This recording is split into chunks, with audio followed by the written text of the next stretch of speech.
Mes élèves de français 4, bonjour. Je vais aller droit au but parce que j'ai beaucoup de choses à vous dire. Alors, en corrigeant vos travaux de mercredi, je me suis rendu compte qu'il y avait encore des confusions quant à l'emploi des pronoms en et y.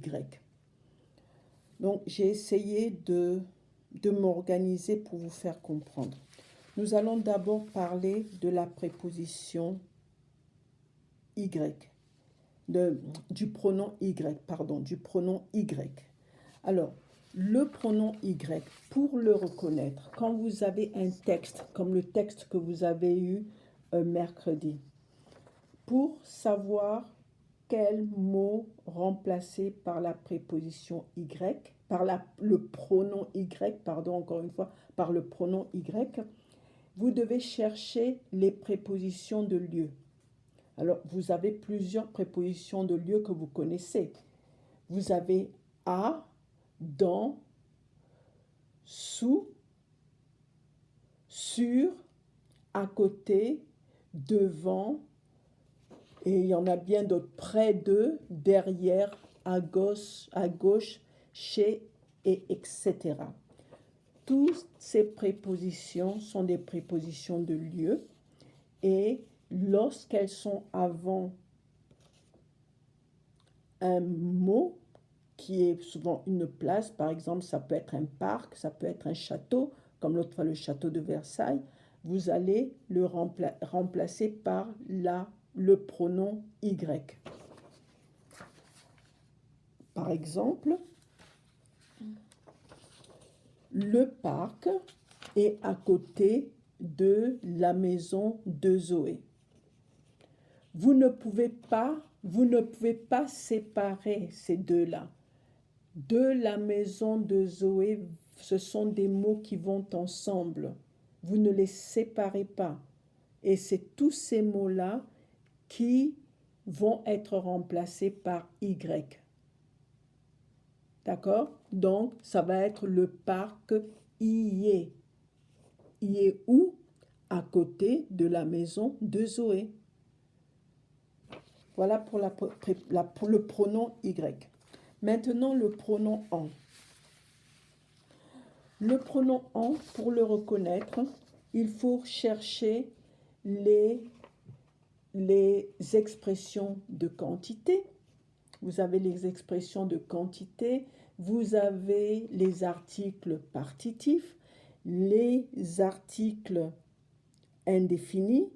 Vous avez, quand je dis expression de quantité, vous avez beaucoup, un peu, 4, assez, les chiffres, hein, par exemple 3, 1, 2, 3, 4, 5, 6, ce sont des quantités. Hein. Ça va aussi être remplacé par le pronom en. Et les articles partitifs, par exemple, de la glace, des fraises, des champignons, du riz, tout cela va être remplacé par en. D'accord? Donc, lorsque vous avez une phrase comme ceci, Chloé achète des confitures de fruits pour sa mère. Chloé achète des confitures de fruits pour sa mère. Alors, elle achète quoi? Des confitures de fruits, mais ici c'est des confitures. Et parce que c'est des, ici c'est un article indéfini, des confitures de fruits, et ça va être remplacé par en. Chloé en achète pour sa mère.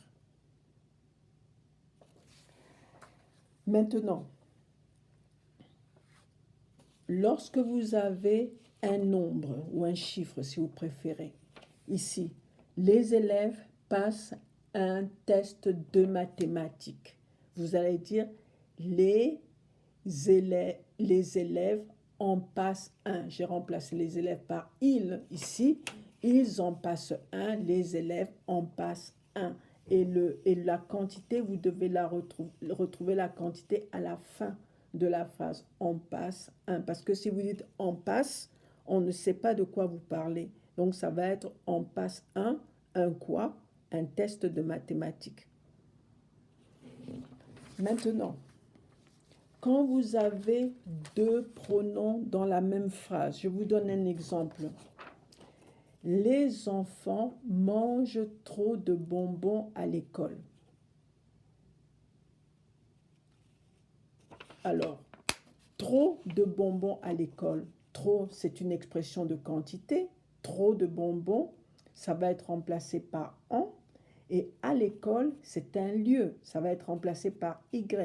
Lorsque vous faites une phrase et qu'il y a deux pronoms, il y a le pronom en et le pronom y, le pronom y va toujours être placé avant le pronom en. Les enfants y, c'est-à-dire à l'école, en mangent trop. Voilà, et trop, la quantité, vous la renvoyez à la fin de la phrase. Les enfants en mangent trop. D'accord? Si c'était beaucoup, les enfants en mangent beaucoup.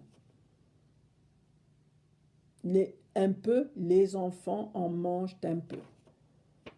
Voilà, j'espère que c'est un peu plus clair, ou bien même très clair pour vous. Alors, ce que je vous demande pour demain, c'est de corriger vos travaux. Je vais finir, moi, de les poster aujourd'hui. Et je vous demande vraiment de corriger vos travaux, corriger, et revoyez là ce que vous ne comprenez pas dans les phrases de ce texte que vous avez lu. Je vous souhaite une excellente journée et venez au tutoriel cet après-midi pour me poser des questions parce que je sais que ça peut être confus. Donc venez pour que je vous explique encore mieux. Bonne journée et à très bientôt. Bon vendredi.